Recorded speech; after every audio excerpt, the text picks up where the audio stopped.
This is Adam Watson. And Levon Baker. You're listening to the Darkslinger Mafia podcast. So this last Saturday we were at Rust-O-Rama in Salem, Oregon. And while we were there, we conducted 2 interviews with some local creators. Cathy Camper of Lowriders in Space and Floydd Sumner of a whole lot of various things, including Garbage Pail Kids. So we're going to go ahead and play those interviews for you now. This is Levon Baker for the Darkslinger Mafia podcast, and I'm here with Cathy Camper. Hey, good to see you. We're at the Rust-O-Rama car show today. It's been pretty fun. Yeah, I'm getting warmed up now that we're out in the sun. It's kind of cold. Got to get away from the shade for a little bit. Yeah. So if you would like to tell me a little bit about your books. So I write Lowriders in Space and Lowriders to the Center of the Earth, and they're illustrated by Raoul III. And they're technically for kids, but most adults are really loving them too. And they're pretty unique because Raoul did all the artwork with ballpoint pen. Really? So it looks really different than what you normally see for comics. It's right. Really unique. And partly why we did that is we thought when you're a kid, it seems really momentous to try to do artwork and get all those supplies and, like museum level stuff. And we're like, no, you can do cool artwork with just the stuff you have around. Very true. So, it's almost like when you're a little kid and you just pick up a pen and draw it instead of thinking the process of, oh, you got to pencil it and ink it and all of that. Yeah, and also there's kind of a history with lowrider cars of fan art, and like zines and do-it-yourself comics. And if you pick up like Lowrider magazine, they often have pages where people draw their cars or their girlfriends or Aztec gods and stuff. So we're kind of paying homage to that too. That's awesome. I really like that. So what's the plot line for it? So in the the books, actually, I wrote them so you can read them in any order. So it's not like a series where if you don't read the first one first, you're totally lost, because I hate that. Right. So when I say the first one, it's the one I wrote first. But the 3 characters, Lupe Impala, who's the mechanic, and she's an Impala, which is like a deer, but it's also the chosen lowrider car, the Chevy Impala.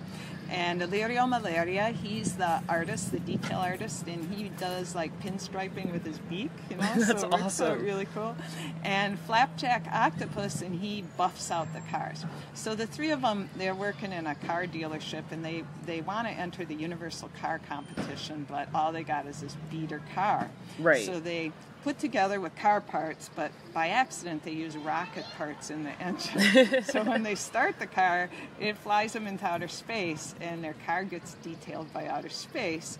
So it's like pinstriping from the rings of Saturn. Oh my gosh. The little dingleberries you hang, those are little asteroids. And their gear shift knob is Pluto because it got kicked out of being a planet. So, we had a lot of fun with that, but I really like science, and I think it's I'm always reading science articles and blowing my mind. So I love to kind of interweave that into the books. So you end up learning about stuff, and some of it's lowrider science. Like in the second book, I explain I can't think of the name of it. It's what the old-fashioned air conditioners, swamp coolers. That's it.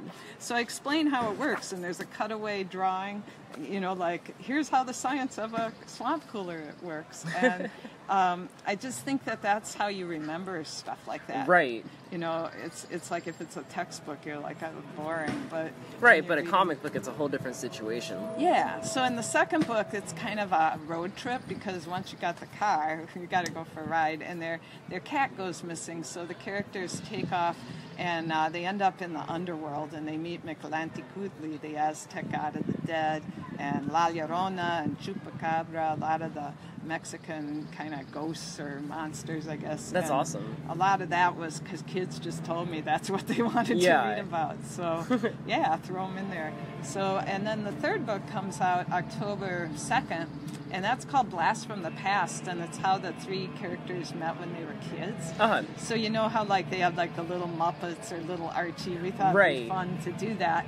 But again, it has lots of cars and adventures in it, so I'm looking forward to that. That's awesome. That's kind of what Adam's doing with all of his characters.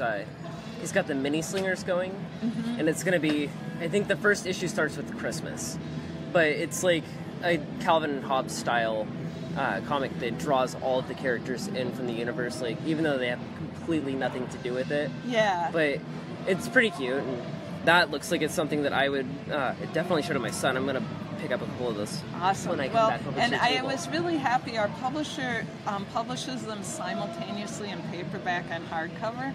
So, like, for people that want the extra deluxe and you're a comic book fanatic, the hardcovers are amazing because they have secret art behind the dust jacket and stuff. But the paperbacks are $10, which mean, you know, that kids can get them. And we were really happy because a lot of books, they only do hardcover, and you're lucky if it comes out later in paperback or whatever. Yeah. So super accessible, and we translate any Spanish. It's in like English and Spanish, mostly English, but we translate it right on the page, and then there's a glossary in the back, and I included car terms and science terms. So, that's awesome. You know, everybody can know what's going on. Right. Makes it simple and nice and easy for kids that are reading it, or adults that don't know a lot about that kind of stuff. Yeah, I'm also, in October, I'm probably going to be doing something at Powell's. I think it's the first weekend, the first Saturday, I'm going to be doing something to celebrate the new book. So if people want to show up, that would be great. Yeah, absolutely. Sale, and that's the Powell's in Portland? Yeah, the downtown Powell's. Okay. It'll be on Saturday afternoon. I just can't remember the date, but the first Saturday. We can figure it out, and we'll put it on the website as well. Yeah, and I'm also going to be at, they're not calling it Wordstock anymore. It's like the Portland Festival of Books, but I'll be there this year too. So we'll be doing, I think we're doing a mini comics thing, like draw your own comics. Oh, nice. That's awesome. So that'll be fun. Yeah, definitely. Yeah. Is there anything else that you want to mention? No, I just, you know, I love the world of comics and how supportive people are. It's great to be on your podcast. Yeah, absolutely. It's a pleasure having you. So. You know, if people see my comic, I'm glad to sign it or say, hey, it's been fun being here, because some people stop by the booth and they're like, I've already read that. And I'm like, that's cool. So, yeah, when you're an author, it's like you're just working in your brain alone. So you have no idea if your book's hitting people or connecting to them. But and I wrote this book partly because I didn't see car culture in books for kids, and you know, it's amazing how much cars affect our lives, and people do so many creative things, decorating them, you know, refurbishing, fixing them. Yeah. And I wanted to encourage kids to feel like they could do that too. Definitely, that's definitely an awesome thing to be pushing towards kids. So. Yeah. Thank you. Yeah. All right, and where can we find you online? It's cathycamper.com. I have a website, and I'm on Facebook. I'm a little bit on Twitter and Instagram, not as much. Probably Facebook is where I mostly post stuff. Okay. But, you know, just search me and you'll find me. Awesome. Sounds good. Thanks. Well, thank you very much. We have Floydd Sumner again on the show. Hello. We're at the Rust-O-Rama show in Salem, Oregon right now. I think it's about ready to end, right? Yeah, wraps up in about an hour or so. About an hour. Okay. How's it going for you today? It's going excellent, yes. This is my third year here at Rust-O-Rama, and every year just keeps getting better, and every year keeps getting bigger. Because last year I think there was about maybe 10 to 15 vendors, and apparently they have 30 this year, so it's double the size. It looks about 30, yeah. Yeah, so it's a good show. Yeah. That's awesome. I didn't know what the hell to expect, but there's actually a bigger cross-selection of vendors than I've ever seen in a car show before. I know. That's the cool thing about it, is they'll let you in, you know, and just see how you do. So yeah, I try to do some car-related art, and of course, my best seller today is my Mickey Ratfink print. That doesn't surprise me. Yeah. Have you looked at any of the cars yet? We went to the pre-show last night at Vagabond Brewery and saw a lot. Did you see the rat rod that has the little metal rat fink on top? Yeah. Yes, that was cool. I was looking at that. I was like, I bet that is rare as fuck. I wanted to get some license plates done this year, but I kind of miscalculated my budgeting. So yeah, I think we all do that. Do it. Yep, it happens. So what's next for you, show-wise? Show-wise, next, we're going to try to get into another car show, which is the Carousel Car Show down on the riverfront here in Salem. That's September 1st, I believe. And then after that, I don't have a table at Rose City. However, I will be at a table at Rose City for at least one day. Probably on Sunday, I'll be at my friend Brad Allen's table. he sells comics and slab books and stuff, but he invited me to come draw, and I'm like, okay, I'm there. Yeah, invite, why not? Yeah, and then we're hoping for UConn. I still got to get table costs in and stuff, so we'll see how that goes. So. Yeah, UConn's not a cheap show to do. Mm-hmm. It's really not. Yeah, I was trying to get on as a guest, but Royce is really hard to get in touch with. So. Oh, is he? Well, unless you got a connection to him, because I Alan. sure don't. Yeah. I was going to go through Chris, who did I Like Comics. So. Right. But yeah, so I haven't really talked to him yet. So. You have anything lined up for next year yet? For next year, I can't say Cherry City because I don't know if there will be a Cherry City. Not anything really particular other than I'm doing that trailer rally again. I got invited back to. What's a trailer rally exactly? A vintage trailer rally is great. It's like a bunch of people with like retro like Airstreams and Spartan nets and all this. I'm learning more about trailers as I do this. and they just go and they camp out somewhere for like a week. Okay. And it's such a cool community because it's like, you go to comic book shows and you're sitting at your table and you have to say hi to everybody that walks by. But there, everybody that walks by says hi to you. Oh, that's nice. It's like, oh, this is kind of different. It's backwards. And, yeah, but it's a lot of fun. You meet a lot of really cool people, and they all want pictures of them in their trailers. And so I've had to learn how to draw trailers fast. So yeah, it's really good. This year they had it at the Parkland. I guess it's like a museum / grounds out by Brooks, by the truck stop. And so at the same time, they had a Civil War reenactment going on, too. Oh. So they had like a bunch of Civil War people walking by, and you hear gunshots and stuff. So it was That's really actually cool. Really close to where I live. Really? So, yeah, because I'm in Moala. Oh, yeah. So Brooks is just, Yeah. So it was I'm not really drive cool. from where I'm at. Mm-hmm. So, but yeah, right now I kind of screwed up my computer. So I got to get that fixed, and then I've taken a couple weeks off the day job so I can remodel my studio office, and looking forward to that, repaint and everything. So got my IKEA stuff. So. What is your day job, if you don't mind saying on the podcast? I work in the back room at Sears. Really? Yeah. Huh. Yeah, and Sears is a sinking ship, and that's no secret. So right. I can say that. So I'm just counting the days before they give us the final word, Ah. But yeah, because I got to do this full time. Well, that brought the podcast way down, didn't it? Yeah. But once they do, then I'll have more time to do art. That's right. Yes. It'll just be more incentive to do it full time, right? Exactly. That's my plan. So. Yeah. So ultimate goal would be, being a gypsy and traveling from show to show, throughout the country. But, Yeah, I'm working on that. Mm-hmm. Well, that's the Floyd check-in for today's show. Yep. That's the check-in. Thanks, guys. Where can people find you online, Floyd? People can find me online on Facebook under Floyd Man Sumner or Planet F Studios, or my website, which is hopelessly outdated, and that would be www.planetfstudios.com. Maybe it'll be updated someday. I hope so. Once I get my computer fixed. All right, thanks for being on, Floyd. All right, thanks, man. Okay, so what did you think of the show, Levon? I had a lot of fun. It was definitely a different environment than I pictured it would be. Okay, what'd you picture? I pictured a lot more bikers and older men, specifically for the cars and stuff like that. Oh, okay. And it seemed like it was a lot more family-friendly than I was picturing. Okay. I wasn't imagining a whole lot of kids running around. But, I mean, that's cool. Everyone seemed like they were having a good time. Have you been to many car shows? I have not. Okay. I think I've been to 2 right here in town. Uh-huh. And that was just over at the park that they bring all the antique cars out and stuff like that. Right. But, yeah, never anything like this.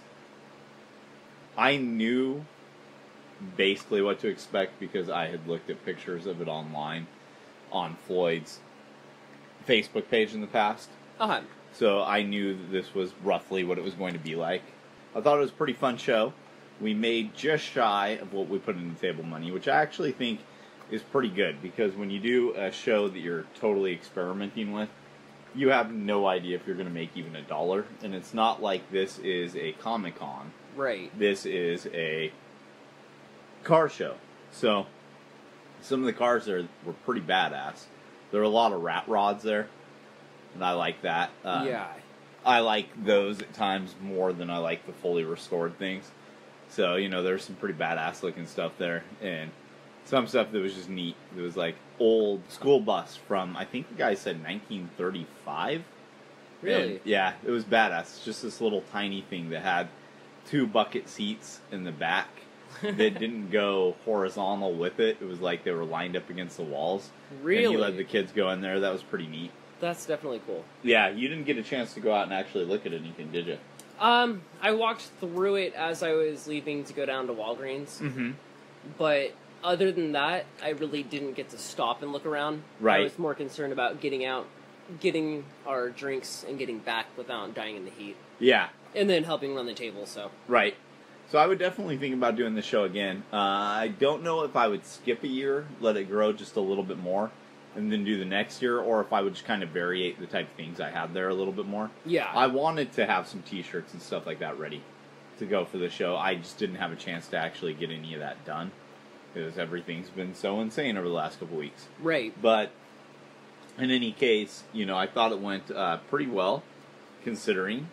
And there were actually a lot more people there that were into comics than what I actually expected. So that was pretty cool. I think it took clear up until about the last 2 hours before we had our first sell. But our first sell was a pretty big one. And then we got consistent sells about, every half hour after that? Just so, about. I mean, it's not like being at a Comic-Con or anything like that. But I would say the crowd there was pretty similar to what you'd expect, like Crypticon, the horror show that I love to do up in Seattle. Uh-huh. This was the first time I've ever done an outside event. I've never done an outside show before, so that was quite interesting doing. Just sitting in the sun when you're trying to sell your wares. It's a little bit different. Luckily, the items weren't in the sun, but we were, so. And it wasn't even really that bad. I mean, at least our front halves were covered by the covered area. Right. So, I mean, back of your shirt gets a little hot, but it wasn't too right. bad. It wasn't too bad. Yeah. No, at and least it wasn't we had cover. quite as hot that day as what it was every other day. So at least there was that, too. Right. But yeah, all in all, I thought it was pretty good. Had some fun. This is the 4th show you've done with me now, if we include Free Comic Book Day. Right. So yeah, go ahead and talk about how you're feeling about it, all that stuff. I'm enjoying it.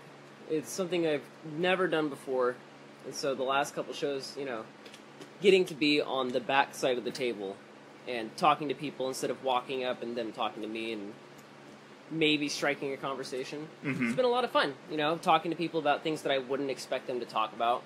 Like what? Just like the other day, when we were at Rust-O-Rama, I had a lady that came up and she was asking what my favorite medium is.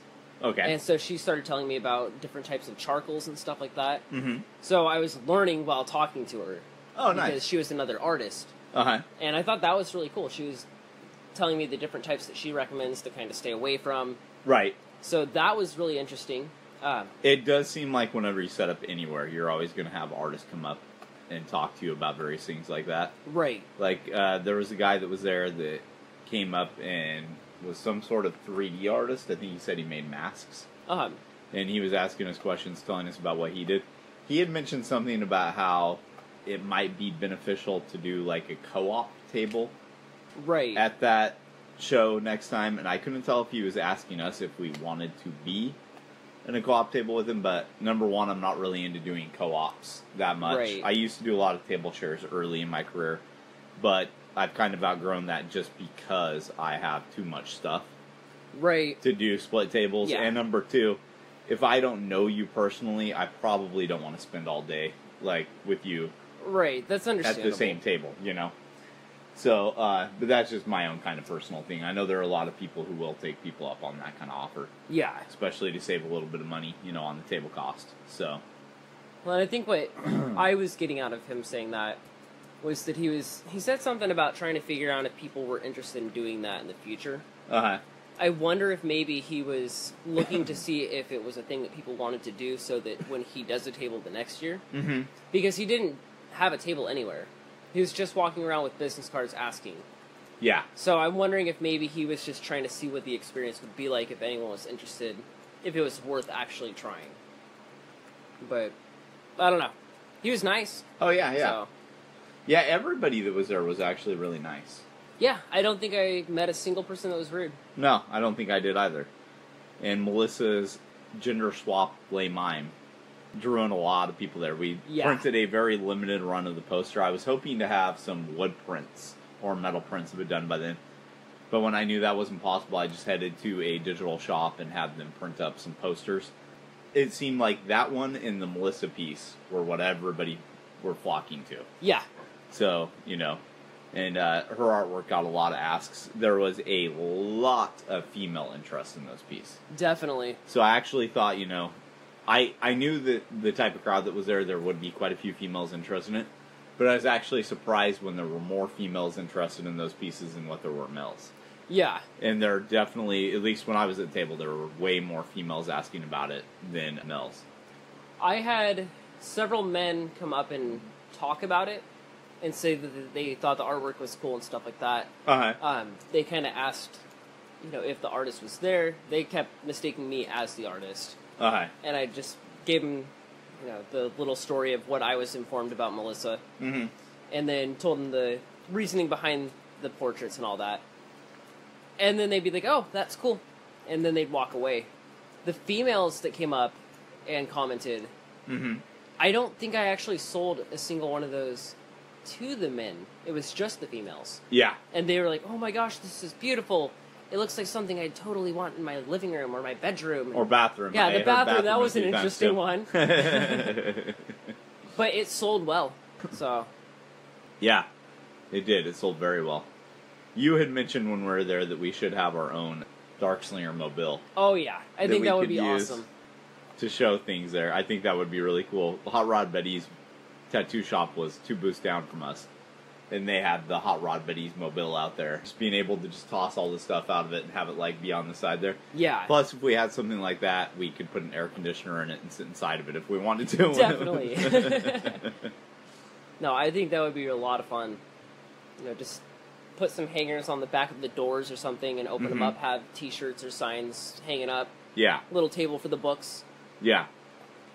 It would be really cool to be able to do something like that. Well, and it would probably draw more people in, too, because it's a larger vehicle with a smaller mount hanging off of it. Yes. But it's more to look at. Right.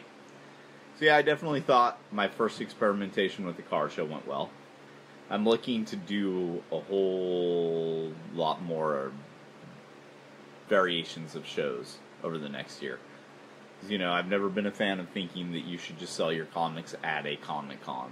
Yeah. You never hit past that target market if you do that. And back when I first started doing this, you know, I did antique shows, I did a tattoo show, I did all kinds of things that weren't specifically Comic-Cons. Right. And I still do, like, horror shows, things like that. So I'm going to be looking for some more events like this. When I talked to Floydd, which you heard back in the interview, he recently did a trailer show in Brooks and did really well there, you know. Yeah. And granted, he is drawing things for people, so it's not quite the same thing as selling your comics. But all the same, you know, if that worked well for him there, there's no saying that it's not going to work well for us to do. I don't know if we do well at a trailer show, but you know. But you get what I'm saying. Yeah, the comparison. Yeah. The comparison is there, and we need to variate shows and do a lot of different types. I think that would be a good idea. So what do we got going for the next couple weeks?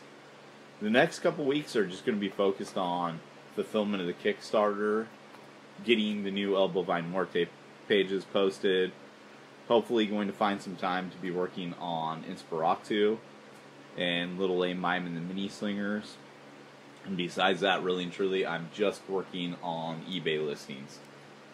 So I need to share up the amount of money I have, and that's the best way to do that. Right. I'm not really going to be putting a lot of focus on any cons over the next couple weeks. There is nothing going on as far as I know. I'm still planning on buying tables at Frankenstein and Sasquatch, but those aren't until September and October. And I am confirmed for the Hillsborough author days, so, I'm totally planning on doing that. Right. But with the exception of that, there's not really a whole lot that I'm planning. I'm just mainly focusing on other types of work at the moment. Makes sense. I'm still honestly a little bit burnt out on cons, and I'm planning something a lot bigger and better for 2019. So I think instead of focusing on a whole bunch of little shows, I'm just going to focus on my plans for that. Get it all together and ready. Yeah, and do a few shows here and there. I mean, we're definitely not done with shows for the rest of the year. Yeah. The Hillsborough show won't be our only show. But honestly, I don't know if I'm going to do any more than 3 or 4 for the rest of the year. Yeah. And one thing I was talking to you about at the show that I am totally planning on doing is I'm hoping to be able to get you guys to the point, and by you guys I mean my convention helpers, to the point to where I can step away from cons a little bit. Right. And have you guys run things once in a while without me actually having to be there. Right. So, still have our presence, but not have to be there. Exactly. I think that's a totally good idea. It gives you more time to concentrate on everything else that you need to do, but still get your things out and seen. Exactly. Still make money. Exactly, and I don't see any reason why I have to be at every single show Yeah. the Darkslinger has a presence at. Right. It's not like the CEO and head of Marvel and DC is at every single show running their tables. No, exactly. So yeah, I just got to get you guys to the point to where I know you'll be fine without me. Right. Or, to the point where you'll be fine with just calling me and asking more important questions you have or whatever. Yeah. But, yeah. Not constantly pestering you. Right. We know some of those people. Oh, yeah. Yeah, definitely don't want it to be a situation like that. No. Man, we're just having a heart attack and we don't know what the hell's going on around here. What do we do? You sell shit. So you've been working on anything over the last couple weeks, artwork-wise? I have the piece that I was working on at Rust-O-Rama that is just about done. It just needs to be inked. You want to go ahead and talk about that piece? Yeah, I was hoping that it would actually be done getting inked at the show so that I could post it on Instagram and on Facebook. And it just didn't happen. There was too much going on, and it seemed like every time I'd start getting a little done, people would come up. But it's basically an Ed Roth-style version of Lame Mime in a Cheesemobile. Yeah, I saw it and I loved it. Funny enough, that's actually something I had pitched Floydd on doing. Really? Last year, yeah. And then I saw you doing it, and I'm like, well, I guess I don't need to do that now. I think his would probably come out better since he had Ed Roth-styled artwork over there. Yeah, his would come out different. Yeah. But, that doesn't mean that yours isn't cool, so. Right. I tried keeping it to the Lame Mime style. And then the vehicle being a little more Ed Roth-ish. Yeah. So, big wheels in back, little wheels in front. Right. But I am having a difficult time with the engine and all the little things on the front of the car because I cannot draw vehicles. Well, it's a good learning experience. Yeah, exactly. I figured, I'll mess around with it. I have a really good eraser, so I can sit there and I'm just very lightly penciling it in. Right. But just about 3/4 of it is done. It's just the front half of the vehicle that needs to be finished, penciled in. So that should be up in the next couple days. And then aside from that, I haven't really been doing a whole lot of artwork, just because we've been busy this week, and yeah, just it's been pretty busy the last couple days. It has. And between our meeting that we had on Tuesday, and then this, and work, trying to help you out with all of your eBay stuff, right, there hasn't been a whole lot of downtime. Working on some pieces for other people, but aside from that, it really isn't. What pieces are you working on for other people? For your daughter. Oh. Didn't know if that's a big deal to talk about your kids and all that. Oh, it's okay. Okay. Yeah, no, basically they asked me to draw their characters with Inspiratu. As a return gift for them drawing fan art for me. So I started working on one for Trinity last night with one of her characters. That's ready to be inked, and then I'm just going to give her the ink work, and then eventually digitally color it when I have more free time. Because I know she's not going to be on my butt about getting it done. Right. But yeah, aside from that, I don't think I have a whole lot going right now. I need to start working on more panel samples and stuff like that, so I can work on getting ready for the mini comic. But yeah, other than that, it's kind of just been little sketches here and there. Right. Working on the same pinups that we discussed last week. A couple more of those are getting pretty close to being done. Digitally coloring them right now. Yeah. All that just takes a little bit of time. Exactly. It's a process, and it's getting there. Right. I like to keep myself busy with lots of stuff in a pile and ready to go. I do too. I've got a little bit way too much on my plate at the moment in terms of all that. But that's understandable, though. But I'm starting to get it whittled down a bit. So yeah, it'll take some time. It will. It will. And I'm not quite ready to talk about what's been taking my most time yet. Right. Although I will at some point, but just not yet. You gotta build up that momentum. Right. So this last weekend was Comic-Con, and Alex just messaged me asking me if I had seen any of the trailers that came out. Did you watch any of them? I watched a couple. Okay, what'd you watch? I watched the Invader Zim TV special trailer. Okay, how's that look? It looks freaking amazing. I was freaking out the entire time it was playing. I'm gonna have to watch that one. I didn't know that trailer got released. Yeah, it's like a sneak peek, so it's about 2.5 minutes of footage, just no audio. Okay. They just kind of put like a remix of the theme song music in the background. Alright. But it looks freaking awesome. Lots of stuff is being pulled from the comics and mixed in with it, so the art style is just barely tweaked, but seeing it was like when I watched Invader Zim for the first time as a kid. Okay. So that was exciting. The only other one that I watched was the Godzilla 2 trailer. Is that a direct sequel to the Godzilla movie that came out a few years ago? Yeah. Okay, I wasn't a big fan of that movie. I wasn't either. Like, I bought it. My kids seemed to like it, and I kept it for that reason, because I had found it like a garage sale for $1 right after it came out. Yeah. But I watched it, and I was kind of like, it suffered from one of the same things King Kong did that Peter Jackson did a few years ago. And that is that the monster is in like a quarter of the movie. Right. Godzilla was barely even in that movie. It seemed like, at least. Yeah, he really wasn't. And that's one of those things that I didn't necessarily mind it. I've watched just about every Godzilla movie there is, and I've been watching them since I was about 3 years old. Yeah, it looked like you had quite a collection on your shelf. Oh, yeah. When I was at your house. Yeah, absolutely. Godzilla was my thing. When I was about 4 or 5, before I had discovered comics, I was 100% determined that I was going to be a special effects artist. Oh, yeah?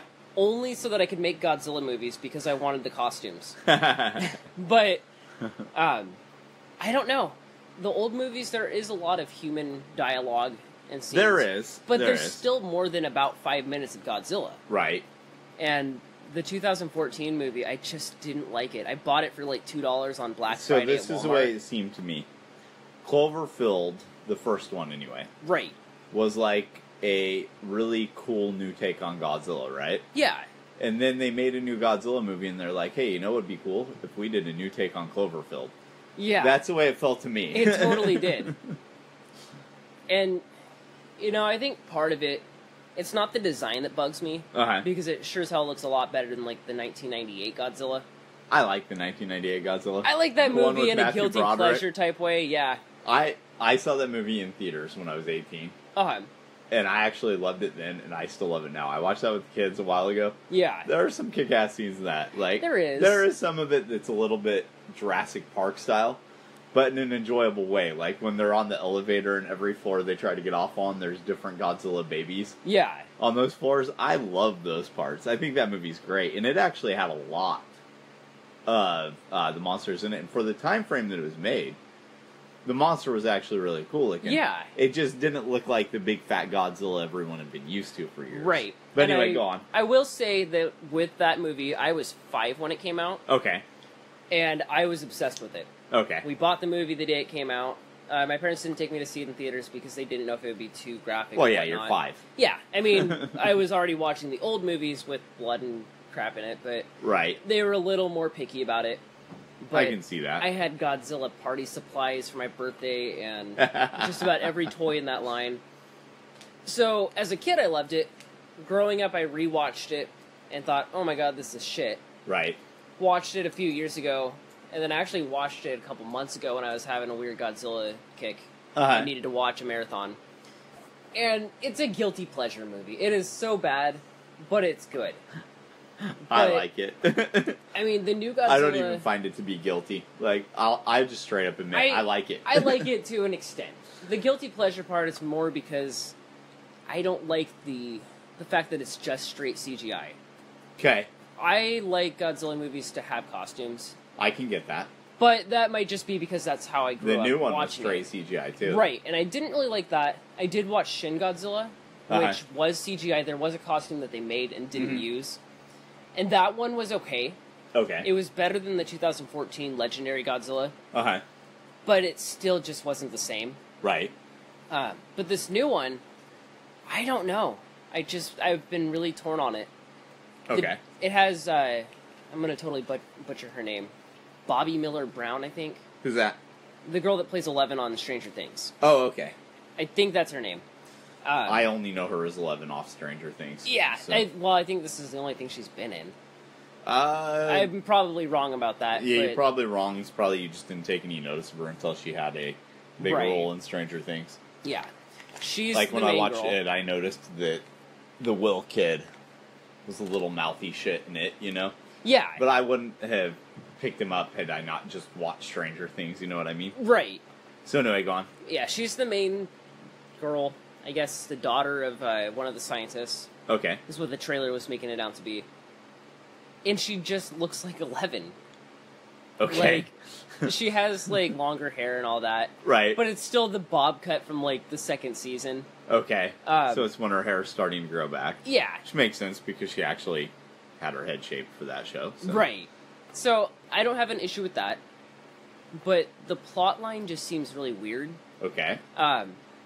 Basically, it's something about that the monsters are titans and it was their world before the humans came around. So the only way to save the world is to have the monsters connect. Which doesn't really sound like a good way to save the world. It doesn't. But... Which monsters are featured in it? So it's got Godzilla, of course, and my issue with his design is his head looks smaller than even in the last movie. Okay, so it looks like they kind of redesigned him in between movies. Yeah, it looks like it's just slightly tweaked. Okay. Rodan, and he looks freaking awesome. Okay, I like him. Mothra looks pretty good. Oh, Mothra's in it? And then King Ghidorah's in it. Okay. And they only show his silhouette in the smoke for about 5 seconds. Uh-huh. But they also put up a poster that they were giving out exclusively at Comic-Con. Uh-huh. With full-on artwork of him. Okay. And he looks badass. So this is like all the monsters going to be, but how long are they going to be shown in? That's what I'm weird. That's what I'm wondering because everything that's came out in the last how long they've been doing that, like Godzilla, King Kong, Ninja Turtles, Transformers. You watch any of these and they have like 2 hours of humans and a half hour of whatever the hell you actually tuned in to see. Right. You know, like the first Ninja Turtle movie Michael Bay made, it had a lot of good points. Yeah. I would call that one more of like the guilty pleasure Ninja Turtle movie out of any of them, though. Like, I would consider that one, if you like to watch it, more of a guilty pleasure than Ninja Turtles 3 is. Yeah. Personally. The second one was good, though. Yeah, I like the second one. And they had Krang and Bebop and Rocksteady and the Turtles actually in it more. Right. So you were like, oh, they actually learned their lesson to a degree in this one, right? Yeah. And then, like, I think it was Transformers 2. Did they actually have the Transformers in it more, you know, and actually seem like a Transformers movie? The first one I got, they were, like, trying to set up, and, you know, and, like, they need to set up that this is Earth they're on and all that kind of shit, you know? But the Bumblebee preview actually looked pretty good, and I'm like, but is it going to be the same thing as every other Transformers movie where you get, like, a half hour of the robot? Right. And then, like, you know, and that's one thing that I love so much about Pacific Rim. Yeah. Is it actually gave you what it advertised. Right. Big-ass robots punching big-ass monsters. Yeah. That's what I, you know, rented the movie or whatever to see. Right. So, and then Real Still. That's another one. Actually gave you what you wanted. Yeah. You wanted to see robots beating the shit out of each other? That's what you got with that movie.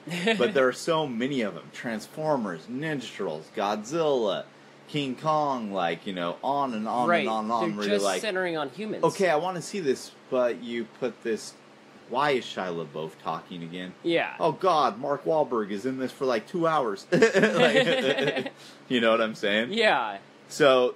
But did it look like a movie you would watch in theaters? Wait until it comes out on DVD? What? I think I'll see this one in theaters. They did say that they're going to make it more monster-centric. Okay, that's good. And it's supposed to tie into the new Godzilla vs. King Kong they're making. Okay. I still haven't seen King Kong Skull Island yet. I haven't seen that one either. I did watch the post-credit scene that was supposed to lead up to this new Godzilla. When I was talking about King Kong, I was talking about Peter Jackson's. Okay. I've seen the Peter Jackson King Kong. Yeah. It was okay, I guess. You know, it was a good movie if you skip the first hour of it. Right. You just start it when they're already on Skull Island, and then it's a fine movie. Yeah. But if you leave it on before that, it's just so much needless dialogue between Adrian Brody and Jack Black. And yeah. So anyway, go on. Yeah, so the newest King Kong... which I think is just called Kong Skull Island. It is. Yeah, that one I haven't seen. I haven't yet either. I watched the post-credit scene that leads up to the Godzilla stuff, so it just shows like hieroglyphics of the other monsters. Okay. I was reading that apparently there was a leaked clip of the script for the new Godzilla movie. And apparently Destroya is supposed to be in the post-credit scene. Okay. So that would be cool. Yeah. I think I'll see this Is it an alien monster or not? He's supposed to be.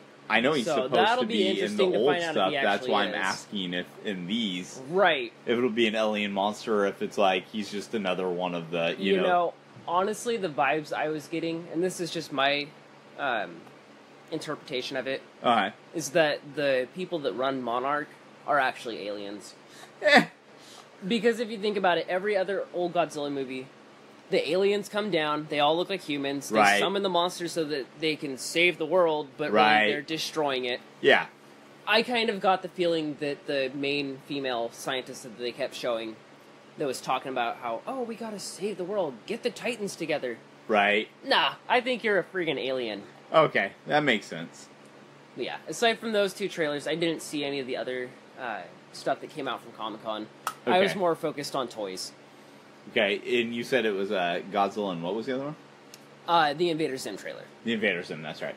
So, that's not completely true, because just a little bit ago we did watch the Shazam trailer. Right, yeah, I didn't think about that, because I was thinking over the last couple days of it. Yeah, and that's one that you watched. Right, yeah, I didn't know that was actually released for Comic-Con. That was released for Comic-Con. I have to say, that looked... I haven't watched any of the other...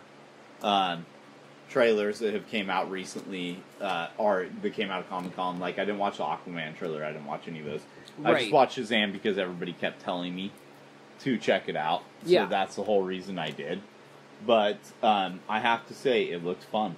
It does. It looked really, really fun, and I think that that's a really good thing, because the DC movies have not been fun recently. There's been nothing fun about them. Yeah. And Marvel has a pretty good mix-up of, like, fun mixed with other things. You know, like, they do this Captain America movie, and it's a little bit more, you know, serious, and, you know, this and that.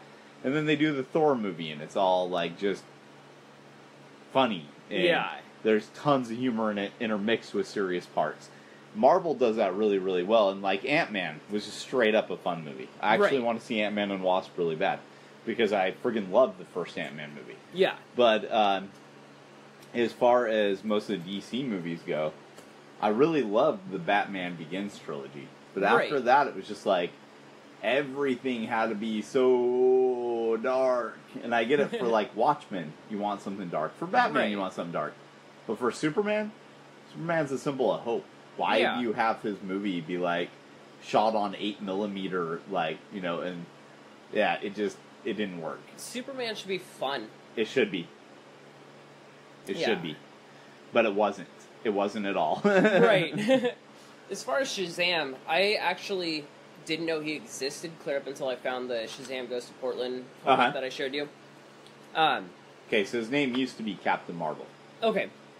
So Captain Marvel, and I really hope this movie has a Elvis song put in it, and I'll explain why here in a moment. Uh-huh. Captain Marvel is old character. He dates back to like 1941 or somewhere in that era. I could have the dates wrong, but he dates back almost as far as the really big superheroes of, like World War...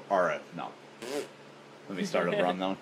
He dates back almost to the days of, like, Batman and Superman. The whole thing is the popularity of Superman, because Superman was huge. Right. And if you've never watched any documentaries or anything on it, think of Superman's popularity as like Ninja Turtles in the 80s or Pokemon in the late 90s, except times 10. Yeah. Because they were actually closing people's work down so that they could go to Superman Day parades and events and stuff.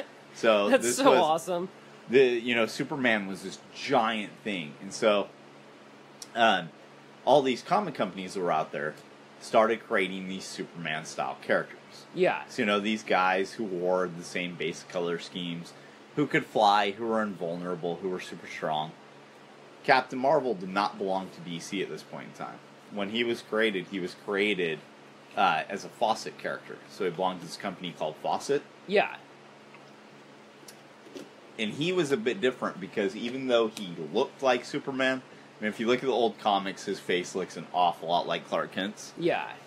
His outfit was actually quite different, and his origin was actually quite different, but his powers were somewhat similar. So each name, or each letter in the word Shazam stands for something, so it's like the strength of Hercules, the wisdom of Solomon, I don't even remember what all of it is, but anyway, each and every one of them stands for something, and the wizard, chooses his kid. This kid says the word Shazam, and then he becomes Captain Marvel. Right. And eventually he got his own little family. So it's the Captain Marvel family. So it's Mary Marvel, Captain Marvel Jr., which is kind of funny. There's Captain Marvel Jr. when Captain Marvel himself is supposed to be a 12-year-old kid. Right. But, there's all this goofy, weird stuff in it. There's like a talking tiger. The villain he fights is like this little tiny dude with this gigantic brain head thing going on, so at some point in time, Fawcett closes doors, and I think part of what forced it to close its doors was actually a lawsuit by DC. Because Captain Marvel started becoming bigger than Superman, and DC decided to sue Fawcett for trademark and copyright infringement. Right. Even though he really was his own character, his powers were just similar. Yeah. So the lawsuit, though, if I remember my history right, was something that Fawcett couldn't recover from. I don't think there was actually anything that was won in DC's favor, though I could be wrong about that, but I think it was just the massive legal fees that eventually downed him. So DC bought Fawcett, and then they ended up with the rights to Captain Marvel. But in that time frame, Marvel had started putting out a book called Captain Marvel, and it was ruled that they could both use the name Captain Marvel inside the book, but only Marvel could use the name Captain Marvel on the cover of the book. Okay. Since DC was not the original publisher of Captain Marvel. And so when they reintroduced him into the DC universe, they released it as a book called The Power of Shazam, I think is what it was. Uh-huh. So, he, back to the Elvis thing, though. So if you look at his outfit, you'll notice some similarities with Elvis's, right? Yeah. Well, take a look at a character called Captain Marvel, his sidekick from back in the day when Elvis was active. Right. And you'll see even more. Because Captain Marvel Jr. is who Elvis was basically basing his whole persona off of. Really? Yeah, so the jumpsuit with the half cape, the hair with the twirl in the front of it. Yeah. The even the lightning bolt. It's a Captain Marvel lightning bolt. So on Elvis's wall, bedroom wall in Graceland, there's a huge painting of Captain Marvel Jr. Really? Yeah. That's crazy. He was a giant comic fan who based this singing persona off of his favorite character. That's pretty sweet. Who was Captain Marvel Jr. So that's where all those insane jumpsuits and all that stuff came from. Yeah. I think if I remember right, I could be wrong about this one, but I think it might even be the reason he learned karate to do like the karate kicks and stuff. But I could be totally off on that one. I mean, it would make something sense. that I'm thinking. But yeah, the lightning bolt, the whole nine, it all comes from, even the twirl to the hair. Yeah, is all Captain Marvel Jr. So with that bit of comic history, we're going to go ahead and call it an episode for today. Sounds good. Join us next week for another episode of Darkslinger Mafia Podcast, where we talk about Darkslinger comics and, who knows, maybe more Elvis history. It's hard to say. Or Guardian Shield. Or Guardian Shield. Hopefully we'll get him on to have an interview soon. This is Adam Watson. Levon Baker. Thank you for listening.